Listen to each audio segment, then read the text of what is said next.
Spacey Sims, and we are starting our new game. We're starting Cinderella Phenomenon Evermore, which is the, I guess, like, technically fan disc for Cinderella Phenomenon. So, it's been like, I don't know, 35 fucking years since I played the first one. It's probably been like a year. No, I mean, it was... God, I don't even think it was 2019. We played it long before that. Look, I don't remember. It's been a long-ass time. I don't remember the voices we gave anybody. I don't remember, like, 98% of what happened in that game. So, like, this is like playing a whole new game, honestly. Look, she got cursed. She met some cursed people. She broke their curses. Everybody was great. Anyway, that's basically all I remember. Some things will pop up. Like, obviously, there are some things I remember. Rod was our stepbrother, and I'm pretty sure at the end of the route it was like, we have to keep our relationship a secret, because that would be wrong, even though you're not real fucking relatives. Like, whatever. So, fucking Karma was a prince or some shit. Like, you know, I mean, there was some things, but I don't remember most of it. If you have not watched the original Cinderella Phenomenon, you should watch that before this one, because this won't make any sense. Well, it'll make as much sense for you as it does for me, basically. Or if you haven't played it or watched another playthrough or whatever. I would not be the person sitting here going, like, if you haven't watched my playthrough, go watch it. Like, no. I tried to figure out, I'm like, what voices did I give the characters? Because I don't freaking remember anymore. Look, after a week not playing a game, I don't remember the voices I gave them. Let alone 37 fucking years. So I went back and tried to like watch, and I was like, did I just like not do voices, or was I that bad? Like, or are my voices just that bad? You know what? I don't want to know. And this is why I don't watch my own videos, because I can't stand the sound of my own voice. I don't know why you can do it, but anyway. And if you're new here, none of that makes any sense, but you won't probably stay for long, because we're terrible at this shit, and we do god-awful voices. So have fun with that.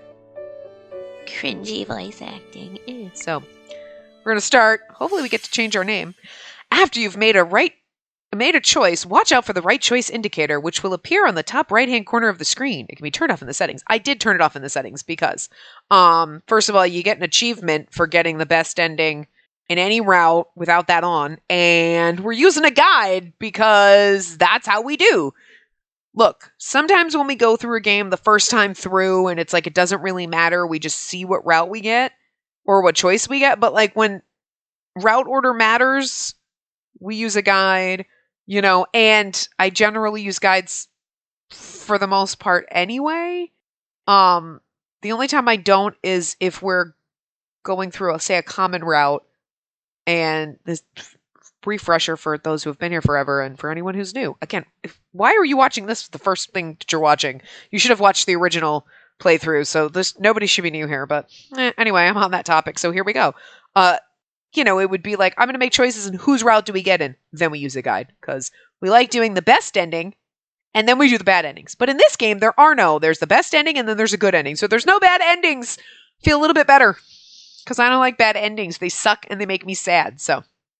Plus, since this is a continuation fan disc, there shouldn't be any bad endings. It should all just be continuation of our happiness with all of our boys that we're already together with.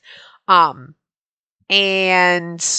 we're just going to use a guide so we get those. I also don't know. I don't think in this one route order matters, because technically we already played the route and it's like you're just going to pick up where you left off. So who knows what we're going to do. But anyway, I want to get I figured, why the hell not? We'll turn off the right choice indicator, because it's not like I don't have a cheat sheet. So remember, good things come to those who wait until midnight. Well, I'm sorry, it's not even 4 p.m. when I'm playing this, so. Once upon a time, in a land far, far away, there lived a princess. And I hope the volumes and everything are good. I tried to check them, but this seems louder than I thought it was. But she was known as the Ice Princess, named for her frigid heart and unyielding coldness toward others.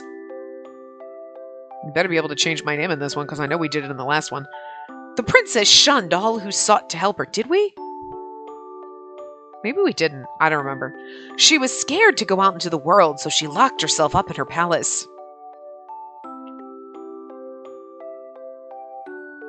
Then one day, the Ice Princess became the victim of the infamous fairy tale curse and was forced to go from riches to rags.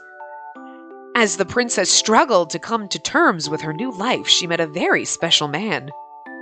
one of several. The two endured much strife, helping each other overcome various ordeals. In the end, they emerged victorious. The whole first game summed up in like 2 minutes. The special man thawed the princess's ice-cold heart and dried her dampened spirits. The two vowed to love each other for the rest of time. They lived happily ever after. And this is basically ever after, right? But what happens after happily ever after?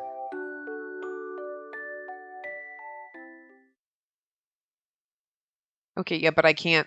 Can I? Oh, you just type. Okay. Spacey, to make it awkward. I was like trying to click and I'm like, right, okay. Obviously I'm playing this on my PC, but I'm so used to playing games on like a Switch, right? Lately that I'm like, I can't, how am I going to type this if I can't? Right, backspace and a keyboard that's fucking attached to my computer. You know what? Just,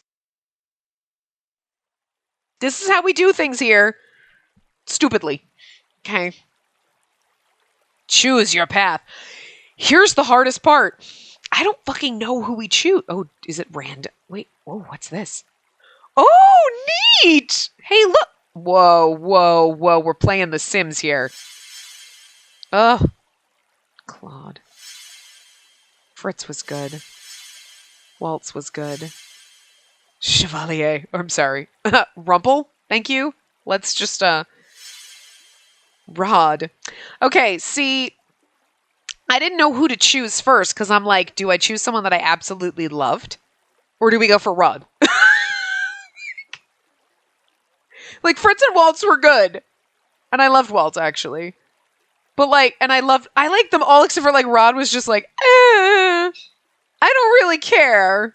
You know? The guide that I have, the first character they did was Karma/Claude. So maybe we'll go down his first. I do feel like Fritz and Waltz should be toward the end. I can't quite remember the routes we did in the very beginning. Like, I feel like did we go down Karma's route first? I kind of almost feel like the reveal that he was like a prince or some shit was like, wait, what? I feel like he was later. But I do want to go down somebody that I enjoyed first and then do Rod after so that I'm like invested, like, hey, we're having so much fun in the game, as opposed to like, well, I don't really care about Rod, to be honest. Like, I don't think his route was bad. It's just like, I remember really enjoying this game a lot. It was just one of those, like, he doesn't stick with me after, like, I fucking love him. Like, okay, like, it wasn't like that. It was like, oh yeah, you exist. Like, I didn't hate his route. And I don't hate him. I just don't love him. Does that make sense? Anyway, let's go down Claude's route. Because he was, I think, like, look, a lot of people don't like Rumple, and I fucking loved him. He was such a horror. But, like, I love Karma, too. Oh, the loudness. I hope the music isn't too fucking loud, because I listened to it before I did it, but like the music in the beginning doesn't seem as loud as this. Can we? No, I want to go to settings for a second. I want to turn it down just a little bit. I'm going to turn it down just a little bit, and then if it's too quiet, I'll turn it back up. But I'd rather it be too quiet than like as loud as it seems to me. Like, my headset's almost turned down totally, and it's like, wow, it's just in my ear distracting me, so. Anyway, I don't remember. Okay, here's my thing. Again, I don't remember the voices I gave them. I don't think we did good voices, or we just actually don't do good voices ever, and I just think I'm doing okay. Bless the few of you who have like left comments before, like, oh my god, I love your voices. Aw, you're like nice people. Because that's probably not true, but like, it's okay, you can lie to me. But I feel like what I remember of Claude and Karma, he would definitely have more of the Lupin treatment. But then again, so would Rumple. So I feel like this is going to be, we're going to have like 3 voices. Because like Rod obviously has like the bitchy voice. Like, whatever. Because he was the bitchy one. But like Claude and Chevalier, whatever, we're both flirty little whores. So like, it's kind of like, it's hard to give them, so just, this is my preface of, if the voices are the same, there's nothing I can do, okay? I got like 5 voices, maybe, in my inventory, and like, all of these characters just kind of like, have the same like 3, so, anyway. Every time I start a new game, I hate it. It's the most anxiety-inducing thing. You'd think I'd love it, but it's the getting the voices, and then I just feel so awkward, like stage fright doing it. I'm recording this by my fucking self, but yet it's like I'm under pressure. Like, you're watching me and I have to perform, and it's like stage fright. I don't like it. I'm sorry, it's just the way it is anyway. Ho, ho, ho! No, I'm just... Anyway, he's ho-ho-hoing, so... Oh, I don't want to auto... Okay, no. I was like, which buttons? Log? Okay. If I were you, I'd give up now, Princess Spacey. You ought to just surrender, darling. What kind of villain says darling? Spacey, this is where you play along. I take a deep breath and force myself to glare at him. I will never succumb to you. I parry Claude's sword moments after he lands a blow on the edge of my blade. His momentary surprise fades into concentration as he rushes me again, sword raised high. Oh. He's beautiful. This time I'm unable to parry, and when our swords connect, it's all I can do to keep my stance. Claude's face is inches from mine. A cocky smile lights his face, but his calm is unwavering. I feel like a cocky smile is like pretty much his face 99% of the time. Or I'm pretty sure cocky is what you could describe as whatever expression he's making. A cocky frown. Probably. I'm just saying. Also, props to the game for CG, like, fucking out the gate. Use any means necessary to best me. I dare you. At this proximity, I can see the flecks of color in Claude's eyes, the flicker of golden light on gentle green. His eyes will always remind me of this forest. I steal my eyes away from him and glimpse the rest of his body to search for an opening. How should I attack him? We're going for the best ending first! This is a sword fight, and I'll win with the sword, not my magic. I do need to trick Claude to best him. Oh, I do not need to trick Claude to best him. My eyes fall on Claude's arms. His stance is rigid and unwavering. It's a sign that he's trying to keep his whole body steady and his defense solid. But I slide the edge of my blade against his sword and duck out of the way as he slices past my head. What if I fucking tripped and you took my head off? Regrets. Claude's eyes widen as I lower my weapon to elbow him in the gut. My elbow barely connects before he takes a step back and grabs hold of my arm. A valiant effort, my love, but I'm afraid you found the wrong opening. As always, his cockiness is one of his weaknesses. I flip the pommel of the sword and grip it with my other hand, then aim it at his stomach. Claude releases my wrist and dodges out of the way. I do enjoy the sprite of it, I don't know what it is, like... I mean, I feel like it's new. I don't feel like we ever got this... Well, first of all, we never got this look from it, like, this is the after, but I mean, like... There's just something about the hand on them, they're like, oh, with the... Again, kind of a cocky smile. I dig it. We both raise our swords at the same time, and our weapons once again collide. I force myself to step forward, even beneath the weight of his sword. Then, arms shaking, I slowly slide my sword away. That's the face I remember. Claude's blade stops inches from my shoulder, but my sword is closer. I aim the point at his heart with a smile. Every time I put myself in a dangerous situation, Claude pauses. That gives me the opening I need. And with that, I seal my victory. Claude sets his sword down and holds up his hands, a sly smile playing on his lips. Fair enough. It seems you've bested me today. But only because you cheated. I did not cheat. You told me to best you in whatever way I could, so I... Claude lowers the sword I have pointed at his heart with a carefree laugh. He takes a step toward. I think it's supposed to be forward, but... Because step toward me. You know what I mean? Anyway. Suddenly close enough we could touch noses. Hi. Cute! The rest of my words fall apart when Claude presses his lips to mine, silencing me. For a few moments, I stand frozen. The only sounds I can hear in the stillness of the forest are my own erratic heartbeat and the gentle flutter of leaves. Slowly, I begin to kiss him back, moving my free hand to his back. When he pulls away, he's still somehow smiling at me mischievously. You said seal your victory, but you know that a victory isn't sealed without a kiss. It's worth seeing you cheat just to see you turn that adorable tomato red. I didn't cheat! I watch as Claude leans down to pick up his sword. He winks at me. Okay, I'm just gonna say. We've been dating probably long enough. We shouldn't be constantly getting embarrassed. I hate that that's a thing. It drives me crazy. It's like a huge pet peeve. It's one of my Otome pet peeves. Sometimes love interests do things in public and you're like, oh my god. And they're like, I can understand them being embarrassed here. And then there's other times like this that she's like, oh my god, I'm blushing because he kissed me. How many times have you had sex with this man? Get over it. Stop it. It's not cute anymore. Okay. This wasn't one of those times. But they didn't make too much of it. It's like, oh, you turned red. Okay. All right. But it's a trigger because I'm like hyped and like ready for the, I'm so embarrassed. I will fucking eat this game. I hate that so much. I hate that it's a thing.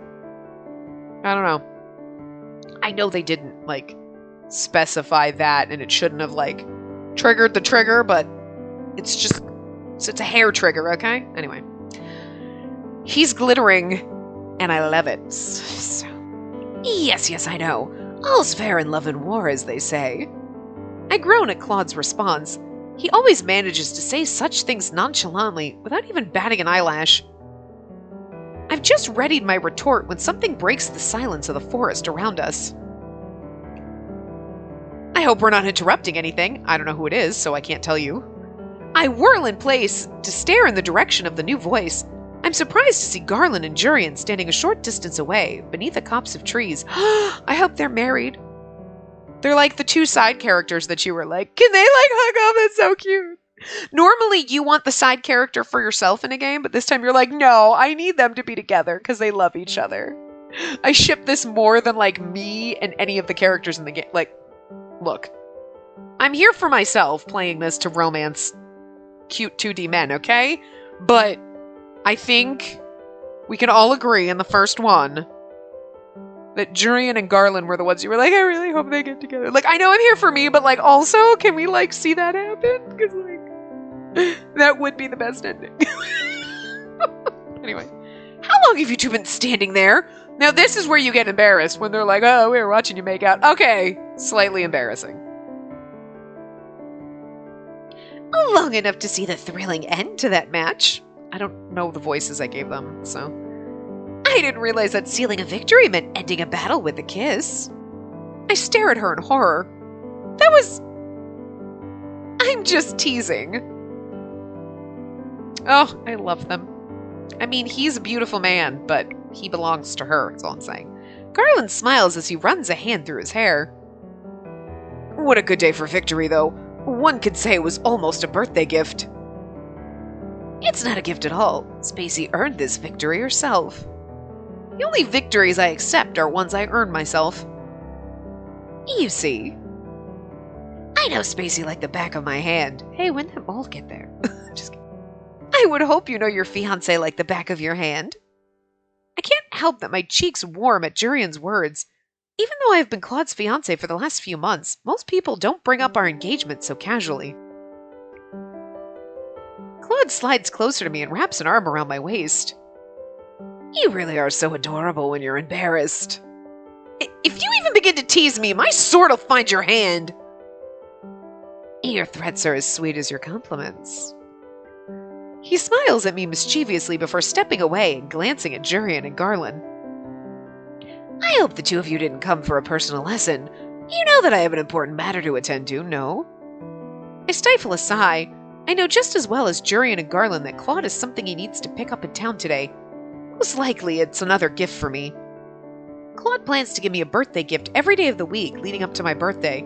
He did the same thing last year and the year before that, but this year his first day birthday gift was rather extravagant.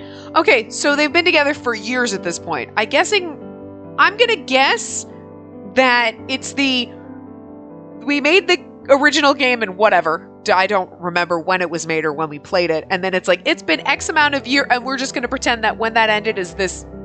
It's not like it's only been a few months. It's been years. At least 2 years. You know what I mean? So, I cannot believe that the bouquet of lilies he bought me yesterday had to be delivered on a cart. That's not a bouquet. That's a truckload. Or a cartload, I guess. Like, a bouquet does not need to... There's a limit to the size. That is something beyond a bouquet. Like, I don't think we have a unit of measurement for that. I wonder what kind of gift he plans on bringing by today. 6 days remain until my birthday, which means that the gifts will become more extravagant from here on out. It's usually the gift he gives me on my birthday date that's the most heartfelt and special, but I can't help but look forward to his smaller surprises regardless. Smaller! A cartload of lilies! Okay. Must be nice to have that much fucking money. Jeez. I need to find me a fucking prince, is all I'm saying. His efforts are always showy, and that's what makes them feel like Claude. Besides, he always puts so much thought into the gifts, extravagant or not. I turn back to the conversation at hand. The two knights are still discussing some sort of training regimen. The exchange goes on for another few minutes before Claude turns to me and smiles. By your leave, darling, I shall rush off to town to pick up your gift. I promise that you'll absolutely love this one. Oh, right, Jurian is her, and I'm going to get used to the names. Hopefully it doesn't need to be delivered on a cart. Or involve some foreign choir. Or a cake so large it takes 4 people to carry it up the stairs. You two are just jealous you didn't get to deliver those items yourself last year. That cake was made by the best baker in the whole kingdom, and that choir... I can't help the laughter that escapes my lips. Claude abruptly stops talking to plant a kiss on my head. He gazes at me with a fond smile before shaking his head. Enough dawdling. I have to go now if I want to make it in time for our designated meeting. I promise I won't be late, Spacey. He grasps my hand briefly before rushing off. I notice that in his hurry he's forgotten to sheath his sword. Claude, your sword! He lets out a soundless sigh as he sheaths the sword. Wow. Sheaths the sword is not... Why? I don't know why my brain can't process that. Wow. Sheaths. It's the... and my tongue does not want to make that sound. Wow. And rushes off, leaving me alone with the two knights. Looks like someone got their head in the clouds. Doesn't he always when he's around the princess? The two glance at each other, some silent amusement flickering between them. Did you come out here just to spy on us? Of course not, your highness. We were on our way out of the palace when Princess Emmeline stopped us and asked us to deliver a message. Right, Emmeline was Rod's sister. I remember he had a sister and a mom, but I just couldn't remember their names because not important. Sorry. A message? And the princess requires your assistance. With what? She didn't provide any details, unfortunately. If she didn't explain what it was for, then it's highly likely that this is about that surprise celebration she wants to throw me. But is it still a surprise if I know that it's happening? Garland and Jurian glance at each other for a few moments, some hidden message conveyed in their gazes. Garland claps a hand on Jurian's shoulder with a smile. I'll escort the princess back. I'll meet up with you before the hour's up. Jurian puts her hand over his, but only briefly before she nods at him. See? They're so together! Brief hand. Oh! This is where we go. Oh! And they're like, stop it. You embarrass me. I'm going to embarrass you. Don't be too late. Otherwise, I'll start eating without you. Garland slides his hand off her shoulder as she turns to walk away from us.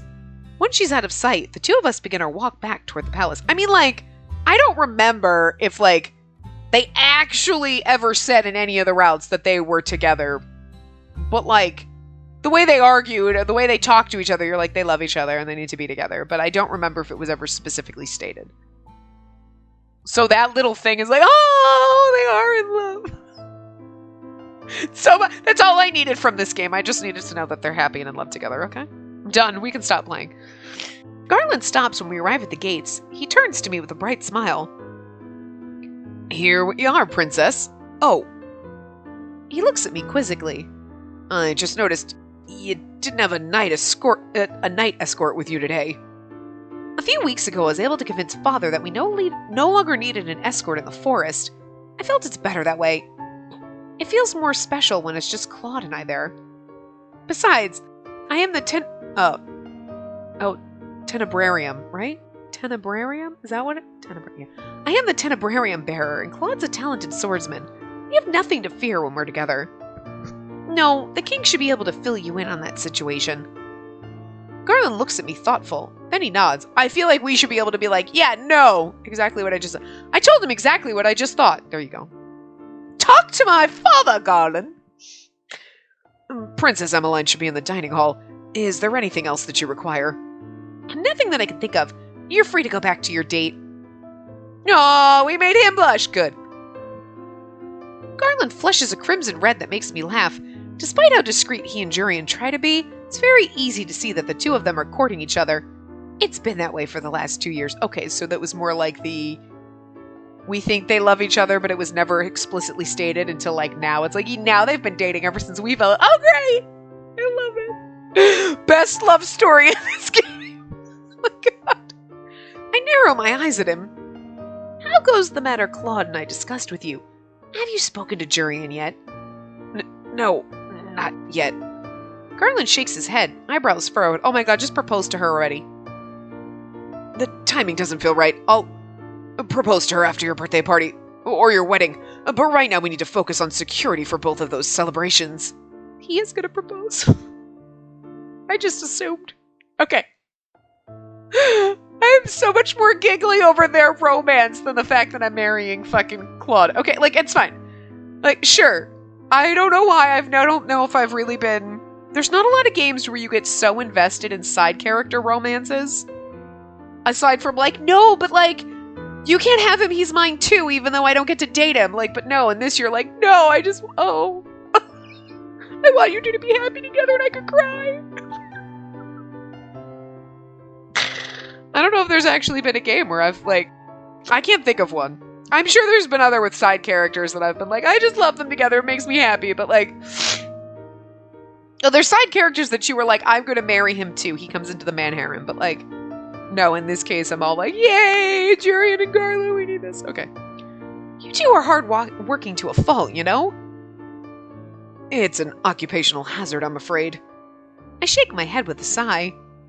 That dedication is what makes Jurian and Garland two of the most competent knights we have in Angiel. Angiel? I don't know. I don't know how to say that. It looks Frenchy, but, like, we don't speak Frenchy, so we don't know that shit. Anyway, you know what I mean? The Angiel, you know. Just feel like I should be saying it fancy, but, like, no, because I don't, you know, it's just me. Anyway, after I excuse him, he bows and then turns to walk away. I'm about to walk in through the front gates when he suddenly calls my name. Oh, Princess Spacey, did Claude say anything about when his brother was scheduled to arrive? Oh, right. I had nearly forgotten that Claude's brother, Lance, is supposed to arrive the week before our wedding. Claude insisted that he could come as late as possible. Oh, that he come as late as possible. He should be here at the beginning of next month. Oh, there's going to be some drama with his brother. Garland looks at me for a few moments, a troubled expression on his face. Is something wrong, Garland? It's nothing. Garland smiles before turning and walking away. I watch his back, contemplating calling him back. Instead, I find my thoughts turning to the last time I mentioned Lance. You've been sulking all day. Is something wrong? I sit beside Claude on the bed, my hand resting on his knee. He stares out my window, his gaze glassy. I don't think we met Lance at all. I might remember if we see his sprite. I don't think we did, but, like, is he worried that your brother is going to be so hot he's going to steal me away? And now I'm concerned that the sprite's going to show up and I'm going to be like, and we're adding you to the man harem. I love his drama pose. His drama eyebrows. The sprite is great. It was cute when he did it before, but now it's funny because it's like super trauma-stressed pose. And it fits him. You would laugh. I would laugh at you anyways. Claude's lips quirk slightly before he angles his head toward me with a sigh. If you must know, it's my brother. Lance? Yes, Llama. I raise my eyebrows sharply. What about him? Did he write something strange in his last letter? Not so much strange as annoying. He proposed visiting Angele 1 week before our wedding for a preliminary celebration. I fail to see the problem. The problem is that it's Llama. He attracts unwanted attention wherever he goes. You've met him before. You understand what I mean. Have we met him before? She might have, I might not. The last time I spoke with Lance was nearly a year ago. He and his mother came to visit Claude and Angele and brought everyone in the palace a terrifying amount of gifts. So they're all like this. Okay. He was a lot like you. I'm offended, darling. We're nothing alike. I am radiant like the sun, and Llama is... I love the fact that he glitters. I love it. A magnet. He has a way of stealing the spotlight, always. You're worried he'll steal the spotlight from you? It's my wedding! I love how Claude's like, he'll steal the wedding spotlight from me! Are you the one that's going to be walking down the aisle in a big floofy wedding dress? I mean, it's like our wedding, but like usually like, hi, you're standing there, I'm the one and everyone's looking at me. Did you want to switch and I stand there and wait for you and you walk down in a ball gown? You know what? That would fit Claude because, you know, we know when he was cursed, he was basically a woman half the time. So I'm pretty sure he would enjoy that and I'm not opposed to it. We're going to have matching wedding dresses. All right, sounds good. This is why I love him. Claude looks at me, disgruntled. I'm right, aren't I? Not at all. I'm worried he'll steal the spotlight from you. I slide closer to him. Claude, I'll be fine. I don't crave attention like you do. Crave attention? Me? Yes, you. Don't deny it. But you... I put a finger to his lips. You already give me enough attention as it is, and that's all I really need. Claude pulls my hand away from his mouth and gently kisses my palm. He smiles, a little sheepishly. If you insist, and then I'll write back to my brother and tell him he can come early. I just hope you won't regret this decision. Lance has been very popular in Angele ever since he first visited with his mother, but I feel like I'm saying that every different, like the city name, town, kingdom, whatever, different every single time I say it. No matter his magnetism, he certainly won't distract the townspeople away from a royal wedding.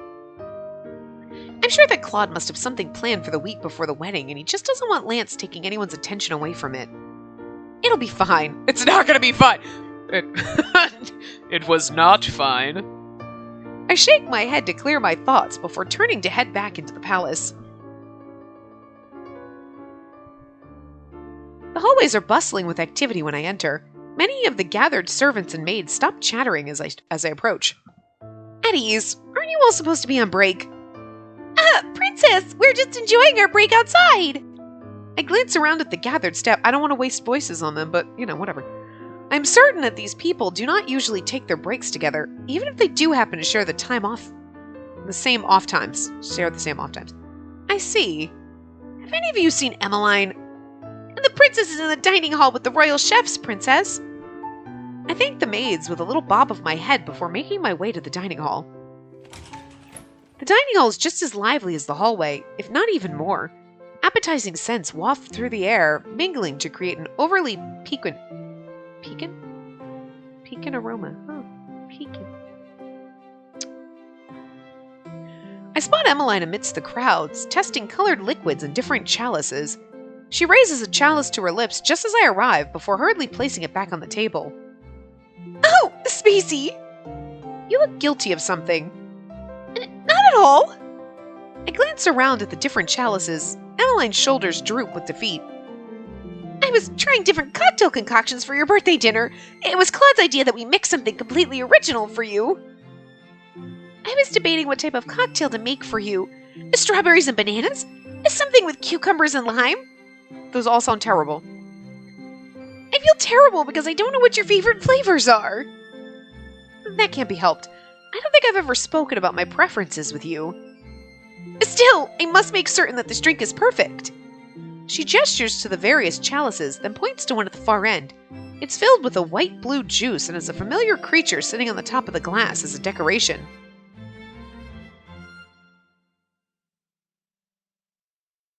We get in our gecko.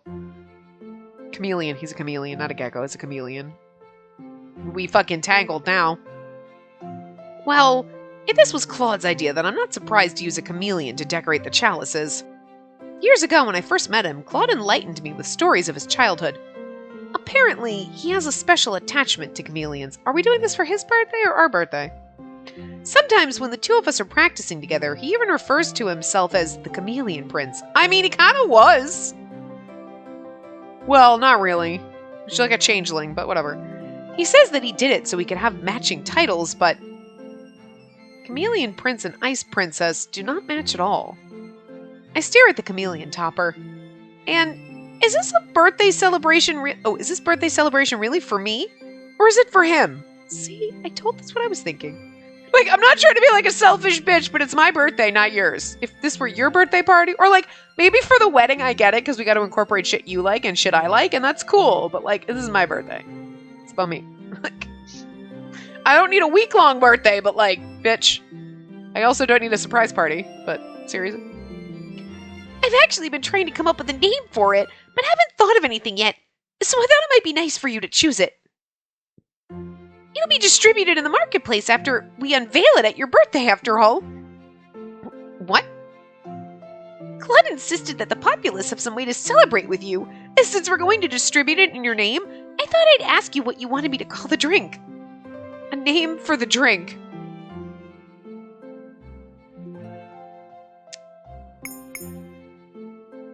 We're supposed to say the chameleon.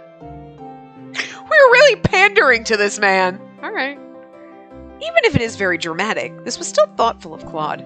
Since he's been working so hard for this celebration, he ought to be celebrated a little too. We're such a good girl. It's like, I had to pander to him just to get on his good side. And since it's no secret he adores chameleons... The chameleon? Oh, the chameleon? Emmeline looks skeptically at the drink, then bursts out laughing. I guess that makes sense with the little chameleon on the glass, but wouldn't that make the drink more Claude special cocktail? I see no problem with celebrating him. We can play a little trick on him during the unveiling. He'll never see it coming. Emmeline puts her hand to her cheek and grins.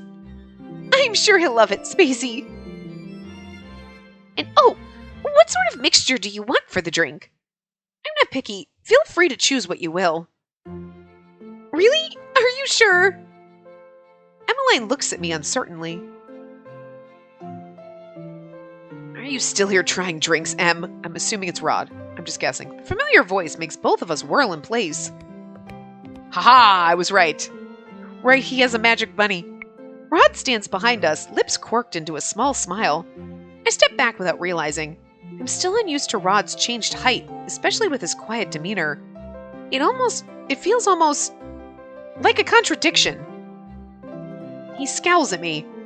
Is there something on my face? You cast a shadow. You're terrible. Emmeline just giggles, then she claps a hand on my shoulder. Anyway, thanks for the help, Spacey. I actually had a few more questions to ask you, but I need to figure out this drink before the end of the hour. Rod, you should help me. You want me to help you taste drinks?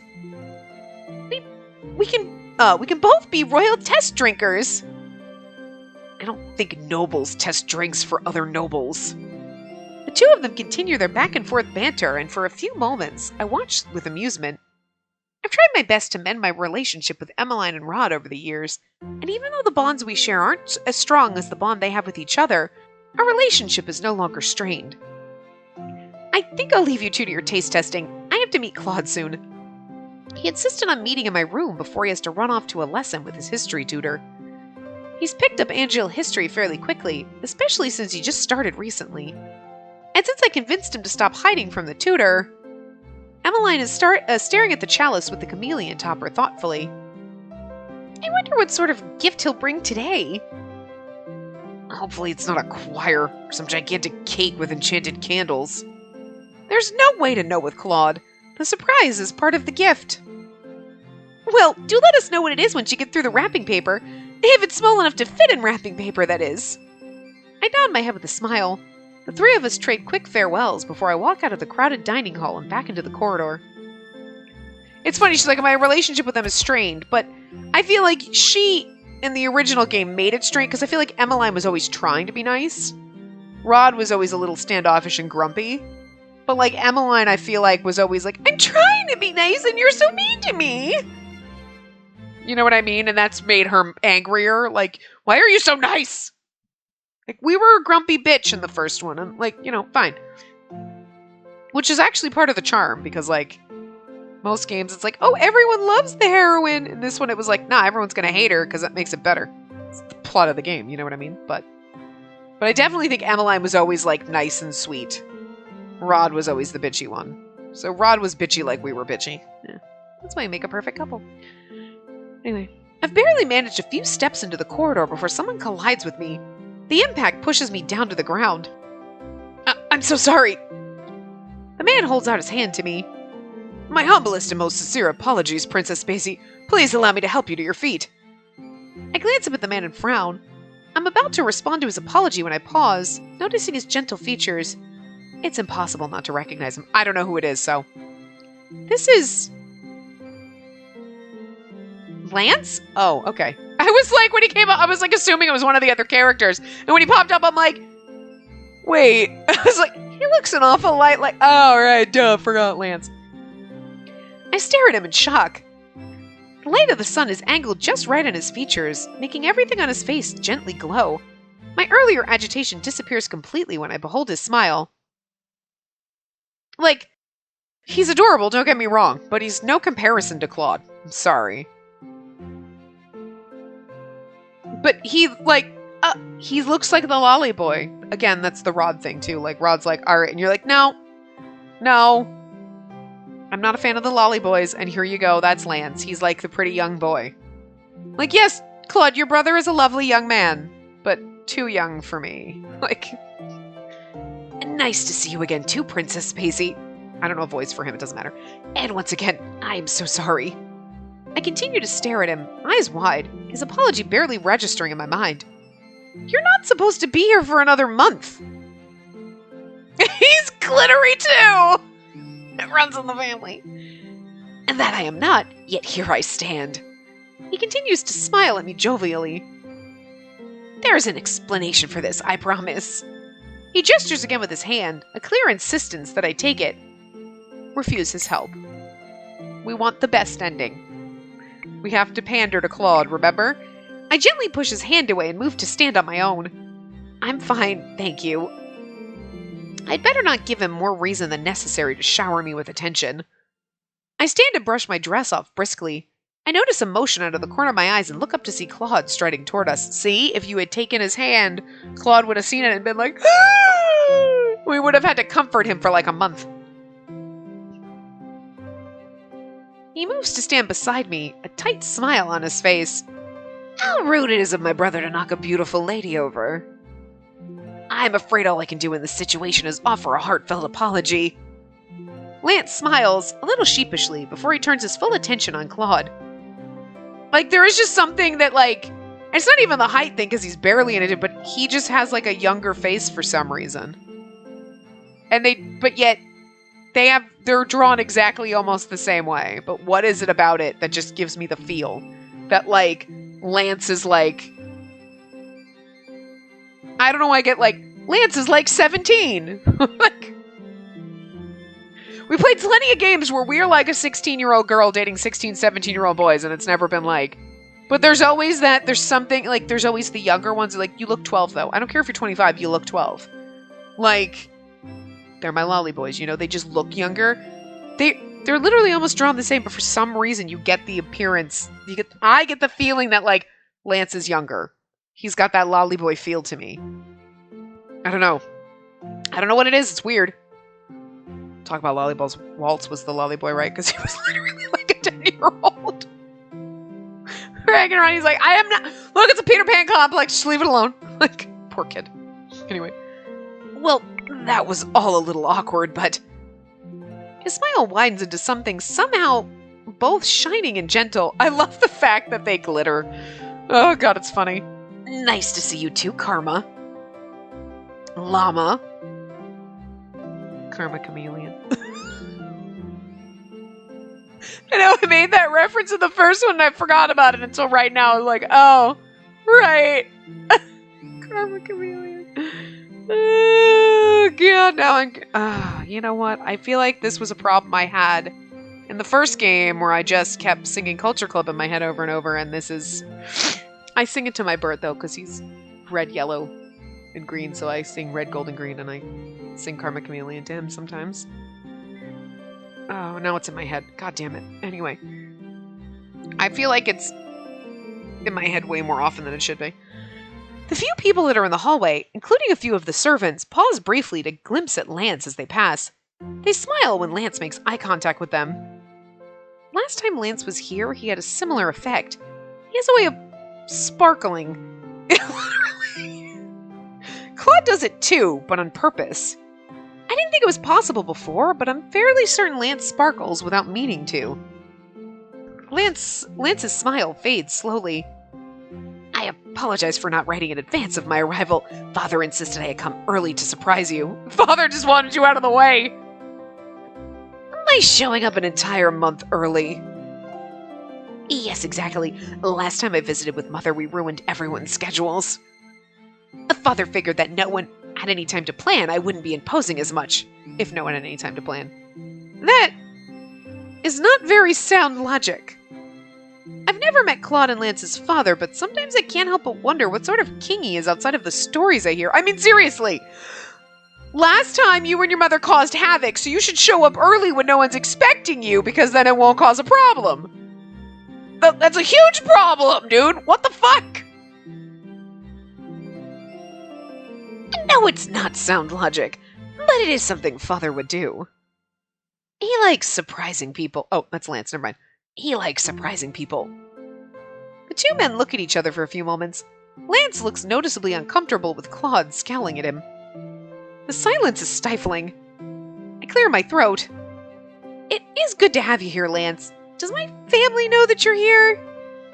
Oh, I already met with King Gennaro and Queen Ophelia earlier. I was on my way to visit Princess Emmeline and Prince Rod when I bumped into you in the hallway. Oh, and I happened upon Commander Garland earlier. I was watching one of his practices. Perhaps Garland met Lance earlier, and that's why he mentioned his name.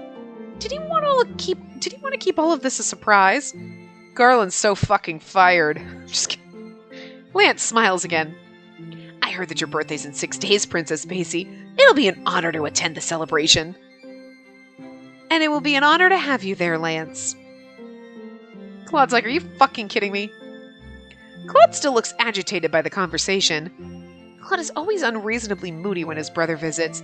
He tells me that it's sibling rivalry, but sometimes I feel it runs deeper than that.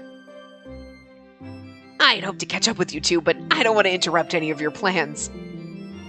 Claude sighs beside me. He seems to deflate a little, but some of the earlier tension I sensed in him fades away. He smiles at Lance. The sight puts me at ease.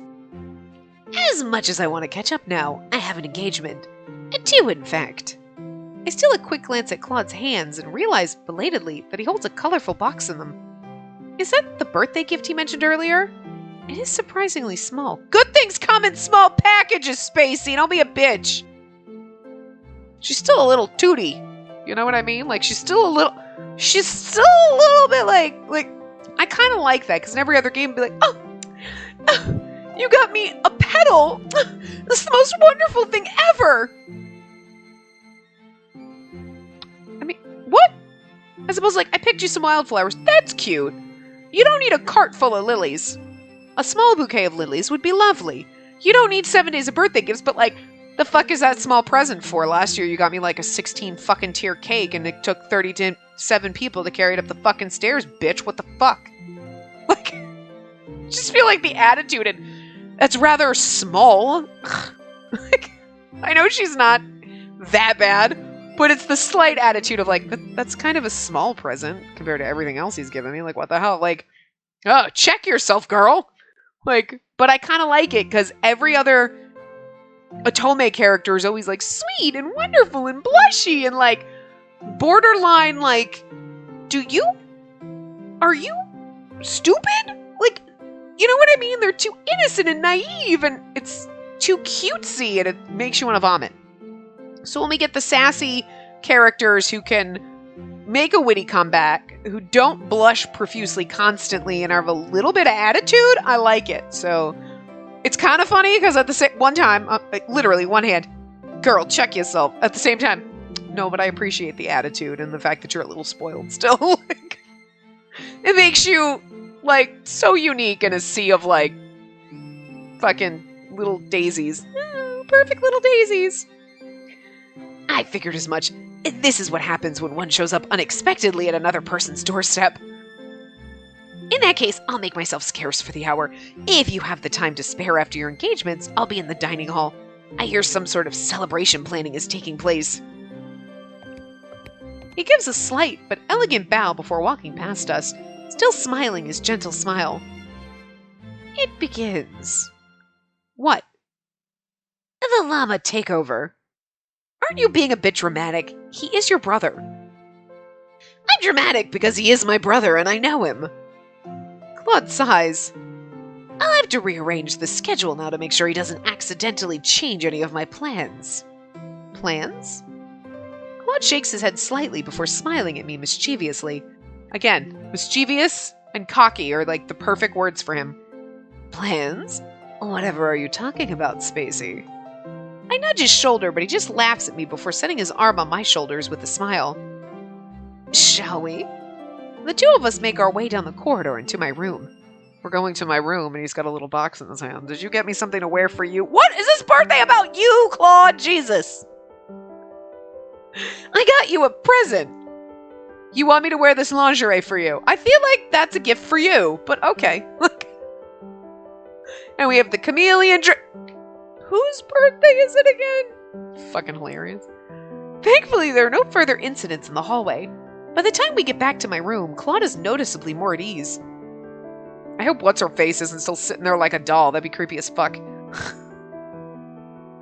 I take a seat on my bed as he shuts the door behind him. The day's climax is at last upon us. Phrasing. There's no choir involved in this, is there?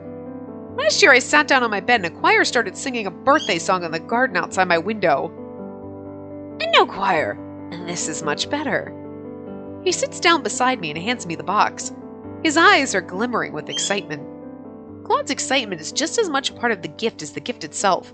He always looks so happy when he gives me something. See, that's cute, though. She's like, I like the fact that he's so excited about it. And his happiness is contagious. Are you going to continue to make me wait in suspense? I thought this was my gift. I thought this was my gift and not yours. Don't be like that, love. You know how much I enjoy seeing your eyes light up when you open a gift. I glance down at the little box that's now on my lap. It's wrapped in vibrant red, gold, and green.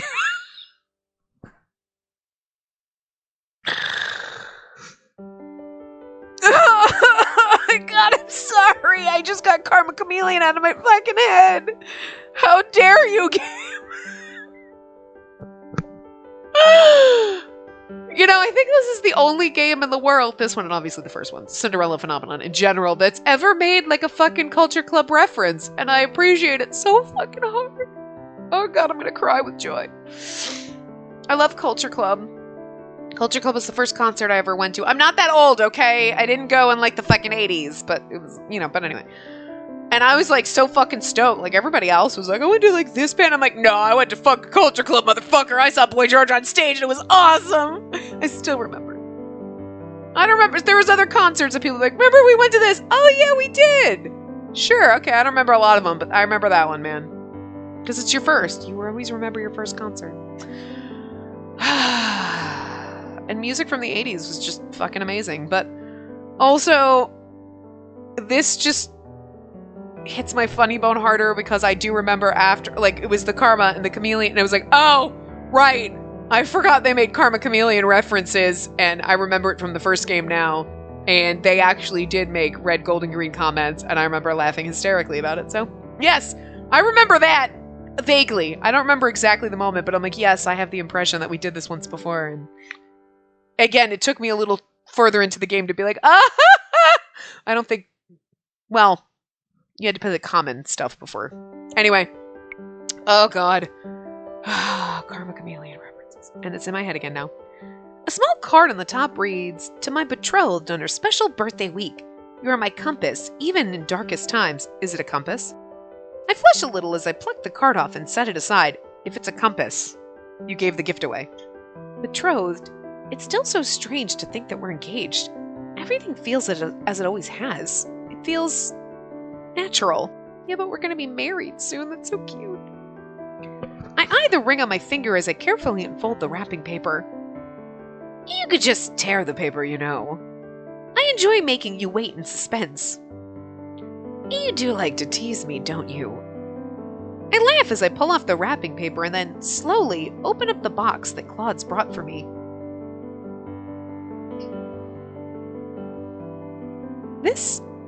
I take the first plush out of the box and stare at it. It's fuzzy and almost completely black with red eyes, and yet somehow it is cute. And the other plush, I take it out and gaze at its dress and face. It has a lily necklace hanging from its neck and glass slippers on its small feet. I was like, supposed to be you, but he wasn't a wolf though. He was a woman. Wait, was he? No. Was there something else about his, curse that I don't remember? I don't think so. I don't remember. I can immediately tell from the hair who it's meant to be. But yeah, it's me, and I stare at the black beast plush, startled. You? Claude laughs, looking pleased with himself. But why would he make himself out to be a beast? Well, his was the Beauty and the Beast curse, right? Wasn't that his? But maybe that was his, but he was but it wasn't like he was a monster, it was he was a gorgeous woman when he went out, during the day. You look confused, but certainly you must realize that this gift is based off of the Beauty and the Beast. But you... Look, I even gave myself a crown. I furrow my eyebrows at him. You don't really think that you're... a beast? Claude's lips curve into a gentle smile. In the past, yes. But for now, the beast is just a plush. Don't you think it's cute? I glance down at the beast plush again, my fingers on the crown. The past, I lean against Claude's shoulder and hold up the two plush toys so that I can see them side by side. They are adorable, Claude. I love them. I wrap my arms around his waist and settle my head on his shoulder. When she first pulled them out and I saw them, I was like, why is it like a werewolf or whatever, like a beast? It took till that, I didn't remember that's what his curse was, but that's also not the form he took, so it's a little odd. Okay. Thank you. Better than a choir or a large cake. I debated combining the two this year, you know. I suppose if I had to choose, I would choose these. No, wait, don't tell me. You might just break my heart. I grin at him as he wraps an arm around my waist and plants a kiss on the top of my head. I love everything that you get for me, no matter how small or how grand. I eye the rose locket hanging around his neck and smile. Claude notices me looking and puts a hand to it. More than 2 years ago, he had a rose tattoo by his heart. Now, he calls the rose locket his heart. I would get you the whole world if I could. But for now, I hope you don't mind settling for these smaller gifts. I'd never be able to fit the whole world in my room, but I can fit you here at least, and that's probably the most important thing. But I can fit you in here at least. Sorry, I read that wrong. Probably. Spacey, I'm offended. I laugh and he leans down to plant a kiss on my smile. You really won't let me skip out on my lesson today. I could think of much better things to do with the time. He raises an eyebrow at me, but I just slide away from him. He's like, I got better things to do than study. I can study some kind of history of the kingdom. Your history. A prince of Angiel needs to know his kingdom, doesn't he? I'm saying it wrong, but I don't even care. Maybe not. Yeah. Angiel? Angel? Angel? I don't know. Look, it just doesn't feel right any way I say it. Claude stares at me after that, his expression growing surprisingly somber. For a few moments, I see a glint of melancholy in his eyes. Then he stands up abruptly and fixes a smile to his face. Of course. And there's also my kid brother to attend to. I'll go speak with Lance, so don't worry about him. Once again, Claude's expression is sullen, but the look is only temporary. He leans down to take my hand and places a soft kiss at its back. Are you worried that your brother's going to steal me away? Because that's not going to happen. In that case, I'll see you later, my love. He smiles at me one last time before heading out the door. I fall back on my bed, holding the two plushes to my chest. I held up the beast plush and sigh. That uneasiness I felt just now was my imagination, right? The beast plush doesn't answer me. I set the Beauty and the Beast plush toys down beside each other on my bed. For a few moments I look at them, thoughtful. Eventually I move to exit the room and turn my thoughts to brighter things.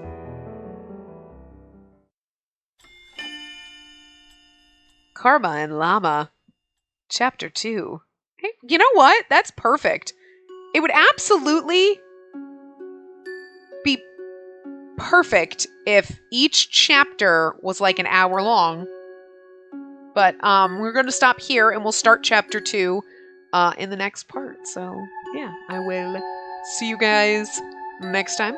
Remember to give the video a big thumbs up and subscribe to see more.